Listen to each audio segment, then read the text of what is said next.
Acho que a Basília e a Isabel já falaram um pouco sobre essa questão da prisão domiciliar. Vou começar falando um pouco sobre a questão do patrimônio. Dá bom dia para você, Bom Elisa, dia, bom dia. para ele Jonas, para a Basília, para a Isabel.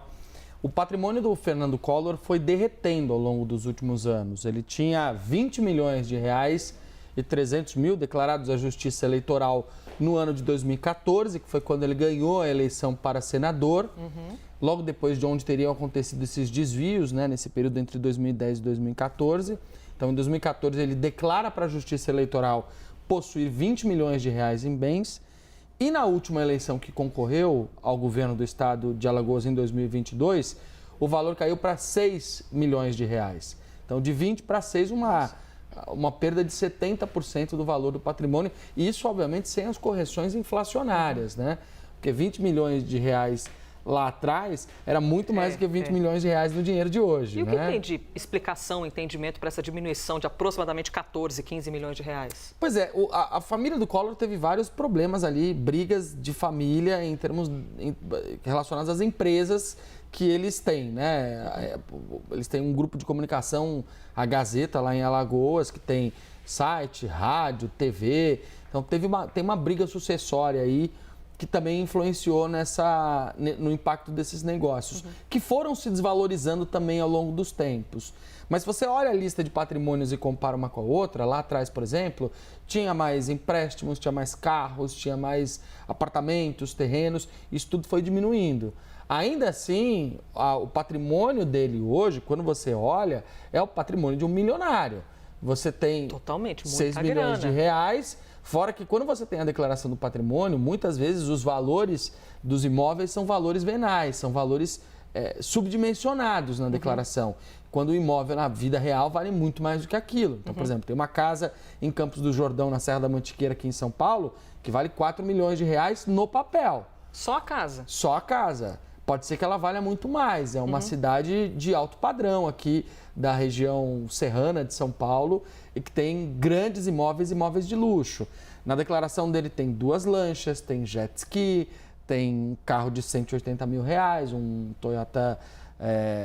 Toyota, enfim, tem participação em 9 empresas, né? Que ele também tem ali. A participação nas empresas, ela também acaba sendo subdimensionada. Quando você vai vender a empresa, aquele valor muitas vezes acaba subindo, tem a ver muito mais com a cota inicial. Então, a crise da vida do Collor, ela também foi financeira. Porque você consegue perceber que, ao longo desse período, ao mesmo tempo em que ele vai perdendo força do ponto de vista político, ele também vai perdendo força do ponto de vista econômico. Ele vai se descapitalizando. E ele chega nesta prisão agora, que o Eli Jonas informou super bem, numa situação totalmente diferente daquela que ele tinha no passado. Com muito menos força política, inclusive. Sem cargo, sem uma capacidade de articulação de um partido, sem um grupo de políticos por trás ou pela frente para defendê-lo.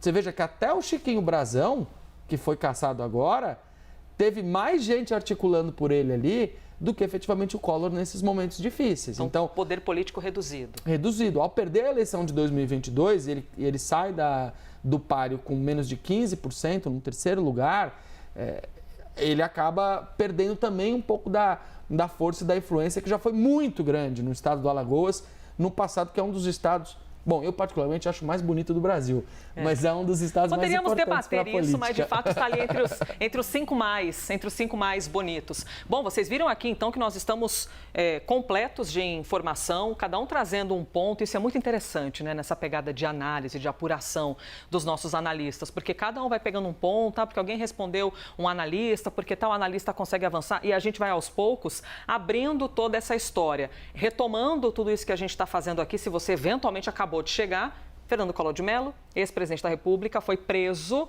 o mandato foi expedido ontem à noite, tá? E no meio da madruga, ele foi, de fato, abordado e preso. E aí a Isabel Mega contou pra gente, não ofereceu resistência, né? Os policiais chegaram e o levaram até uma cidade, é porque a gente fala Maceió, mas o aeroporto mesmo de Maceió fica numa cidadezinha do lado. Eu estou falando de cidadezinha só porque ela é menos intensa populacionalmente do que Maceió, tá bom?